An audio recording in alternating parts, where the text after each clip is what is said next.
Hi guys! Welcome back to my YouTube channel. For today's video, meron lang akong gustong i-share sa inyo na pwede makatulong sa inyo habang nag-e-edit kayo sa Photoshop. So, minsan nagtatanong tayo, wala naman tayo mapagtanungan or nagchat-chat kayo sa akin, nagme-message kayo, nagko-comment kayo sa aking mga YouTube videos pero hindi ko naman agad-agad nasasagot kasi nga syempre busy din naman.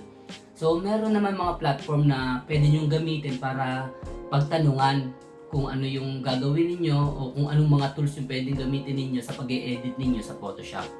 Sobrang useful na ito, madali lang naman siyang gamitin and pwedeng Tagalog. Pagtatanong lang kayo Tagalog, sasagutin niya din yan ng Tagalog. So ayun nga, ang pinag-uusapan natin dito is yung ChatGPT. So doon tayo pwedeng magtanong kung sakaling may mga tools tayong gustong malaman or mga tips, pwede din silang magturo. Lahat pwede nyong itanong doon sa ChatGPT. So may mga command doon kung ano yung pwede nyong gawin, may mga tutorial din doon, ano yung mga susundin yung instruction or kung paano nyo magagamit yung tools na tinatanong niyo.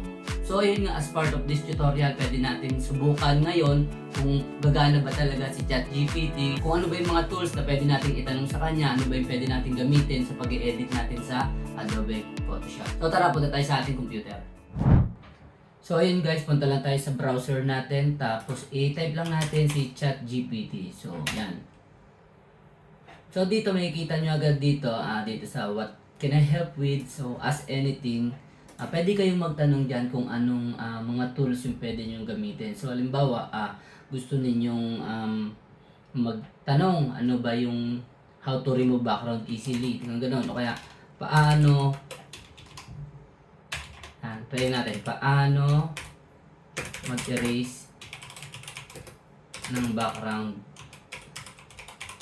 sa Adobe Photoshop.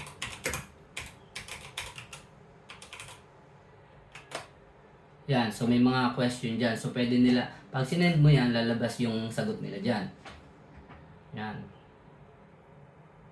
So dito marami silang pwedeng gamitin.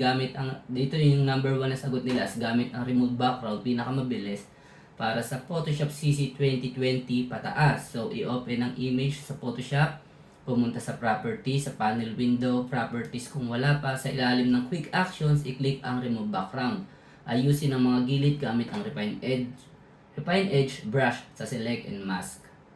Tapos meron dito number 2 gamit ang magic eraser tool.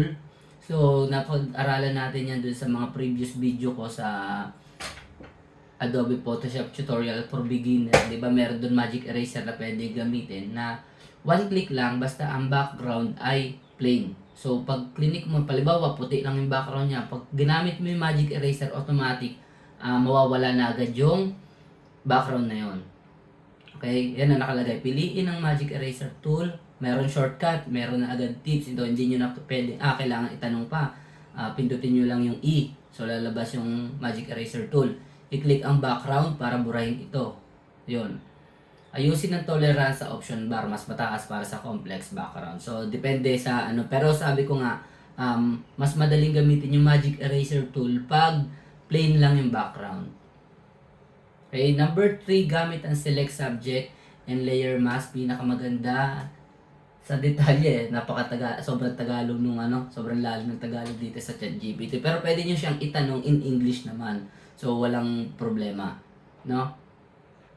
Yan, lagay lang. O, i-click ang select subject para automatic kong piliin ang main subject. Pindutin ang select and mask para iusin ang edges. Gamitin ang refine edge brush tool sa mga malalambot na parts. So, sa mga katulad ng buhok, di ba, meron mga hibla-hibla. So, pwede nyo gamitin ang refine edge yun. So, paano nyo malalaman kung paano pa? Pwede na ulit kayo magtanong dito kay ChatGPT kung paano ba gamitin naman si refine edge. So, may mga kumbaga, madaming tools ngayon, maraming paraan pwede para mapadali yung pag-aaral natin sa Adobe Photoshop. No? Tapos, ang pinakang accurate na sinasabi dito is gamit ang pen tool. So, meron na akong pen tool tutorial dyan sa YouTube, sa videos ko. So, pwede nyo gamitin nyo, pwede nyo panuorin din nyo kung paano ba talaga gamitin yung pen tool. So, doon din sa una kong mga videos, na mga Adobe Photoshop tutorial for beginner, meron din ako doon ginamit na pen tool sa pag-remove ng background. So, napag-aralan na natin yon. So, yun nga, ang ano lang naman natin, ang topic naman natin today is ano yung pwede makatulong sa inyo na tools or platform para mapabilis, or kung wala kayong mga pagtanungan na tao at hindi ko naman masasagot lahat ng tanong ninyo, meron ChatGPT, meron mga AI, pwede din sa Meta AI, meron pang DeepSeek AI. So maraming pwedeng platform na pwedeng pagtanungan and pwede kayong matuto doon. So ayun lang guys, ang pinakamabilis na tips ngayong araw. Maraming salamat sa panonood and see you on my next video.